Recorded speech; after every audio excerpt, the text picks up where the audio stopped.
Um bom dia para você que já está ligadinho na tela da TV A Crítica. Hoje é 30 de maio de 2018 e o Manhã no Ar traz os destaques dessa quarta-feira. Rodoviários mantêm greve, mesmo depois que o Tribunal Regional do Trabalho aumentou a multa para R$200 mil por hora. Esperamos que os empresários Sinetran melhorem essa proposta e que o prefeito entre em cena e nos ajude a intermediar essa negociação, pois está muito complicada e muito difícil. Também proibidos de fazer greve, petroleiros ameaçam paralisar refinarias por 72 horas. A greve dos caminhoneiros também começou a refletir no preço dos produtos aqui em Manaus. Alguns itens subiram mais de 100% e os feirantes afirmam que o estoque só chega até o fim de semana. Mesmo que paralise a greve essa semana, nós vamos passar entre 15 a 20 dias sem receber o abastecimento. No quadro Na Ponta do Lápis, você vai ver que tem um serviço que faz toda a diferença na hora de conquistar clientes e aumentar as vendas: a entrega em domicílio. O horário que praticamente todos os restaurantes estão fechados, a gente está aberto fazendo o delivery. E 3 cidades do Amazonas vão ter o sinal analógico de TV desligado. Quem tem direito ao kit gratuito para TV digital precisa se apressar. Tudo isso e muito mais a partir de agora. Manhã no Ar, o seu dia começa aqui.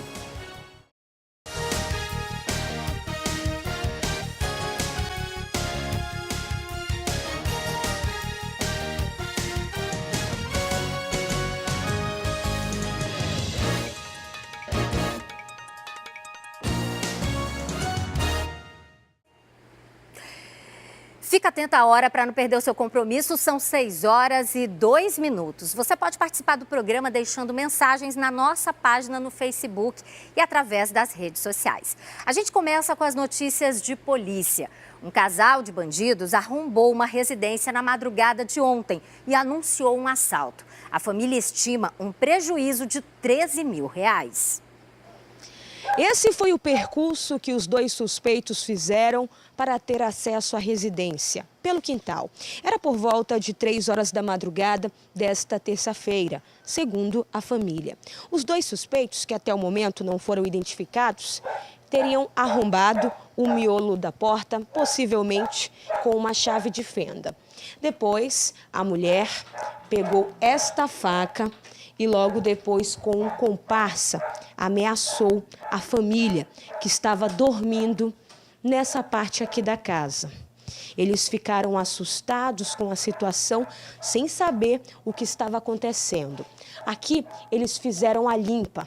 Levaram uma televisão, que estava aqui, celulares, levaram também um notebook e dinheiro.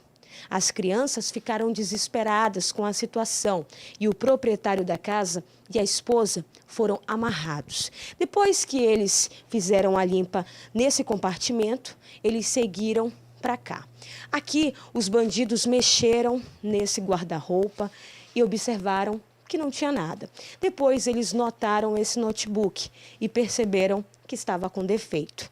Logo depois, eles tiveram acesso a essa parte aqui da casa, que é um local onde o proprietário costuma realizar manutenção de celulares. Eles levaram todos os aparelhos dos clientes. E no fim das contas, a mulher e o homem que estavam disfarçados deixaram esse pedaço de pano que estava cobrindo o rosto. Até o momento, os bandidos não foram localizados, mas eles fugiram aqui, pela porta da frente da residência, em um carro de placa não identificada. A família já denunciou o caso, foi na delegacia, no 13º DIP, e até o momento os bandidos não foram encontrados. O prejuízo agora vai pesar no bolso. O que eu peço das autoridades é mais polícia, para falar a verdade, nas ruas, né, nos bairros, porque a violência e a bandidagem de roubo em casa está aumentando cada vez mais. Aí a família também passa por essa situação, a gente fica muito triste, realmente. Eu né, que eu perdi, falava muitas coisas, ainda vou ter que pagar celular de cliente. E uma jovem de 24 anos foi assassinada com 8 tiros na noite de ontem no bairro Zumbi. Já na madrugada de hoje, um homem foi executado no São José. Quem vai trazer os detalhes dessas ocorrências é a repórter Amanda Amorim, com quem eu converso ao vivo agora, né? Bom dia, Amanda. A polícia já prendeu algum envolvido nesses dois crimes?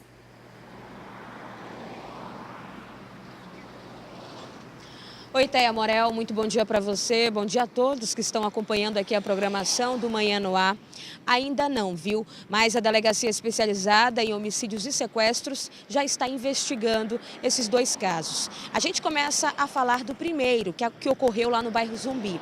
Existem duas versões, de acordo com a polícia. A primeira é que 3 suspeitos chegaram a pé na comunidade por volta das 8 horas da noite e teriam chegado na comunidade para executar o irmão da vítima, que estava em uma rodada junto com alguns traficantes. A jovem que estava na frente de casa, identificada como Nayara Lucas Rodrigues, de 24 anos, percebeu a aproximação dos bandidos e decidiu apartar a confusão.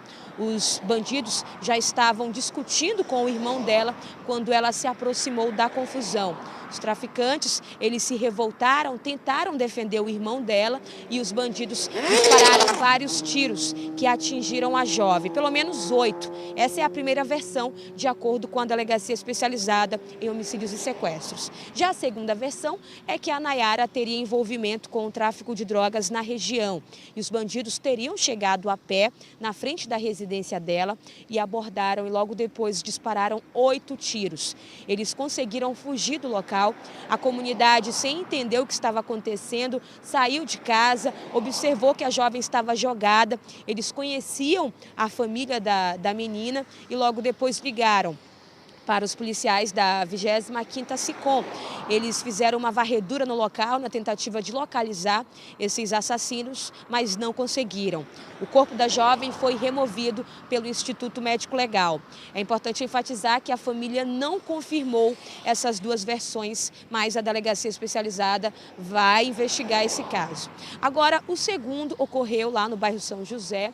Um jovem identificado como Anderson William, de 27 anos, estava passando por um beco na madrugada desta quarta-feira, quando foi surpreendido por vários disparos. Pelo menos 2 atingiram a região da cabeça.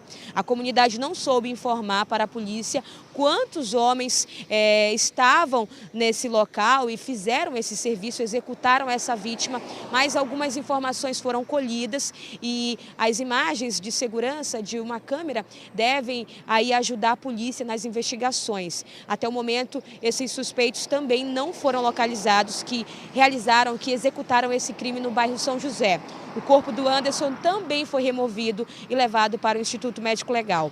Agora, esses 2 casos, eles vão ficar sob a responsabilidade da Delegacia Especializada em Homicídios e Sequestros. Teia Morel. Até porque, né, Amanda, esses casos, como a gente viu, não tem identidade conhecida e, portanto, é a Delegacia Especializada em Homicídios que realmente acaba fazendo essa investigação. Amanda, muito obrigada. Daqui a pouquinho eu volto com você porque a gente precisa de mais informações da rua. Até mais. Manacapuru foi uma das cidades alvo de uma operação contra fraudes no transporte escolar fluvial. A ação, que foi batizada de Operação Ciranda, foi coordenada pela Polícia Federal, pelo Ministério Público Federal e pela Controladoria Geral da União. A operação também ocorreu em mais 3 cidades brasileiras. A Operação Ciranda investiga uma série de irregularidades em contratos com empresas de transporte escolar fluvial, como o superfaturamento de serviços, desvio de recursos e fraudes em processos de licitação. Segundo as investigações de 2014 a 2018, os valores dos contratos ultrapassam um montante de 33,5 milhões de reais. Desse total, pelo menos 20 milhões seriam valores superfaturados. Com base nessas irregularidades, a Justiça de Rondônia concedeu 29 mandados de busca e apreensão e 10 mandados de prisão, bem como o sequestro de valores e imóveis dos investigados. Em Manacapuru, foram cumpridos 2 mandados de busca e apreensão na casa de um empresário da cidade, no bairro de Aparecida, e também na sede da empresa localizada no bairro de Terra Preta. No local, os agentes federais apreenderam computadores e documentos. A operação também foi deflagrada nas cidades de Porto Velho, em Rondônia, Rio Branco, no Acre, e Recife, Pernambuco. A nossa produção conseguiu falar com a direção da empresa PP Empreendimentos, que foi alvo dessa operação em Manacapuru. A empresa informou que Wanderson Cunha, que é o responsável por ela, esteve na Polícia Federal, prestou esclarecimentos e logo depois ele foi liberado. A empresa afirma que no momento oportuno tudo vai ser esclarecido. E uma carreta tombou na Avenida Efigênio Salles na manhã de ontem. Por sorte, ninguém ficou ferido, mas o acidente prejudicou e muito o trânsito na cidade. Exatamente neste ponto a gente consegue perceber as marcas em que esta carreta tombou. De acordo com o motorista, é possível que a carga de dentro do container, que é uma carga de tampinhas e latinhas de alumínio, de refrigerante ou cerveja. De acordo com o motorista, esta carga se moveu dentro do container e fez com que a carreta tombasse neste ponto. Esta é a carga que a carreta transportava no container. São tampinhas de latinhas de alumínio. E por aqui a gente consegue perceber o que foi a violência desse tombamento. Olha, nesse trecho aqui, o container foi achatado quando virou por cima da mureta. Essa mureta também, olha, foi em cima dela que a cabine do caminhão virou. E a gente percebe aqui que ficou apenas o espaço onde o motorista estava. Por muito pouco, o motorista dessa carreta, que é o seu Damião, por muito pouco ele não sofreu um acidente grave, que poderia inclusive ter sido fatal. Ele, apesar de estar um pouco nervoso, ele conversou com a nossa equipe de reportagem e contou parte do que aconteceu aqui. Tombou parado, pode ver, quase parado, ele tombou quase parado aí. Não tem rastão nenhum de que foi violência de carreira, nem coisa nenhuma não. Então eu sou nervoso um pouco, porque o susto é grande, né? O susto é grande. Ainda bem que não vinha ninguém aí, não estava passando ninguém. O lado que eu vinha estava no lado certo, na minha faixa certa, porque se eu tivesse do outro lado aqui, podia ter um outro carro aí, tinha causado um obstáculo mais grande. Quase 20 horas depois desse acidente, o bloqueio na pista continua. A gente traz agora imagens ao vivo do nosso repórter cinematográfico que está pilotando o nosso drone, Márcio Souza. Olha só, tem uma via, uma pista inteira da Avenida Efigênio Salles que está bloqueada. É justamente esse trecho que vocês estão vendo aí que os motoristas estão passando com bastante lentidão. A gente está vendo aqui que parte do trânsito agora está parado na Efigênio Salles por conta realmente da faixa de pedestres, mas os motoristas que trafegam pela direita, eles têm que passar para a via da esquerda para poder andar realmente na Avenida Efigênio Salles. Ele continua seguindo aqui para a gente mostrar que apenas um lado da pista está disponível para os motoristas que saem ali do V8, que saem ali do viaduto Gilberto Mestrinho, da Bola do Coroado e que seguem na direção da Avenida Mário Ipiranga. Apenas a pista da esquerda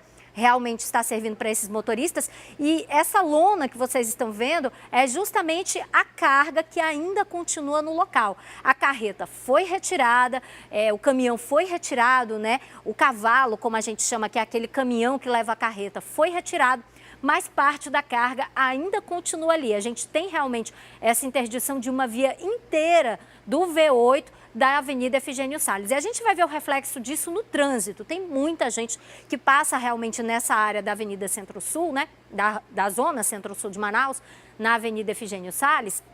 E a interdição ali, quer dizer, a via, que fica única, começa um pouquinho antes do Tribunal de Contas da União. E olha só o reflexo. Vem todo mundo da Bola do Coroado, do viaduto Gilberto Mestrinho, vem duas faixas e aí em um determinado momento, justamente na direção do viaduto do Gilberto Mestrinho, esse trânsito fica bastante complicado. As duas vias a gente pode perceber que realmente o trânsito está bem lento, está bem complicado.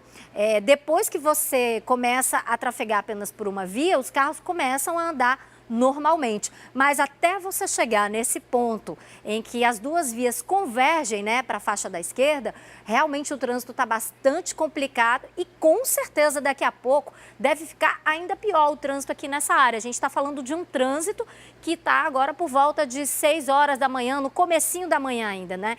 É horário de rush, já está começando a movimentação, mas com certeza entre 6h30 e 7h30 da manhã, esse trânsito deve ficar ainda mais complicado. Então, se os motoristas tiverem alguma outra opção de tráfego, puderem não passar pela Efigênio Salles e pelo V8, o ideal realmente é evitar passar por aí.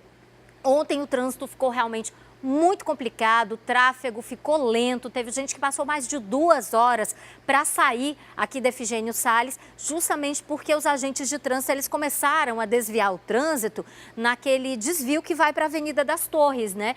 Na frente de um supermercado atacadista. Então tinha muita gente que já fazia o retorno no viaduto do Gilberto Mestrinho, né, no viaduto do Coroado, na bola do Coroado, fazia o retorno sem saber que estava entrando numa grande encrenca no trânsito. E aí, quando percebia, tinha que entrar realmente para a Avenida das Torres. Olha só como é que está o trânsito, gente. Realmente é um trânsito muito atípico para uma manhã de quarta-feira, véspera de feriado. Normalmente, o trânsito é muito mais complicado nessa outra via que está seguindo, né, nessa outra direção. Mas hoje, para quem for passar aqui no V8, com certeza esse trânsito deve ficar muito mais lento, muito mais complicado para o motorista. Então, evite, se você puder, seguir na direção aí do viaduto do Coroado para a Avenida Efigênio Salles e para o V8. Trânsito realmente complicado. Bom, a gente vai falar agora, né, do tráfego de veículos leves, que continua liberado na ponte Antônio Plácido de Souza, né? A ponte que é a do Educandos e que faz a ligação entre o centro e o bairro do Educandos. A prefeitura conseguiu uma liminar na justiça para evitar a interdição total dessa ponte, o que deveria ocorrer a partir de hoje. Agora, a administração municipal tem um prazo de 90 dias para apresentar o projeto de recuperação da estrutura da ponte, que, segundo uma decisão judicial que foi anterior, coloca em risco a vida de quem trafega por lá. Os técnicos da Secretaria Municipal de Infraestrutura garantem que essa ponte não corre risco de desabar, pelo menos pelos próximos 90 dias. Problemas de infraestrutura no Fazendinha, na zona norte de Manaus. Os moradores reclamam de buracos nas vias e de um enorme bueiro sem tampa. Por conta dos riscos, eles cobram melhorias da Prefeitura de Manaus. Tem 12 anos que a Prefeitura colocou uma tubulação aqui debaixo da rua. Mas há 3, os moradores perceberam que algo tinha dado errado. Não houve uma compactação muito boa devido ao serviço e está abrindo diversas crateras aqui na nossa rua. Desde então passaram a fazer o trabalho que era do poder público. Nós estamos fazendo tapa-buraco, né, tampando aí, colocando concreto, colocando tudo que a gente pode. Os problemas da Rua 6 vão além disso. Esse aqui é o ponto mais crítico do local. De noite fica difícil mesmo de ver, mas no final desta rua tem este bueiro grande e sem tampa, que representa um perigo muito grande para as pessoas que moram aqui nesta área. Tem muitas crianças por aqui, né? Aí pode cair dentro de um bueiro desse, entendeu? A situação incomoda os moradores, mas até hoje a Prefeitura não veio resolver o problema. Infelizmente a Prefeitura não manda ninguém vir aqui dar uma olhada para ver como é que realmente está o serviço, né? Como está a rua, né? Porque a gente já fizemos as nossas denúncias, né? A realidade daqui é a mesma de tantas outras ruas do Fazendinha. Não é só aqui a Rua 6 que está com esse problema, todas as ruas têm problema, né? E a gente fica aqui à mercê dessa situação, esperando, clamando, né? Para que a sociedade, através da Prefeitura, venha olhar a nossa comunidade, né? Afinal de contas, a gente merece.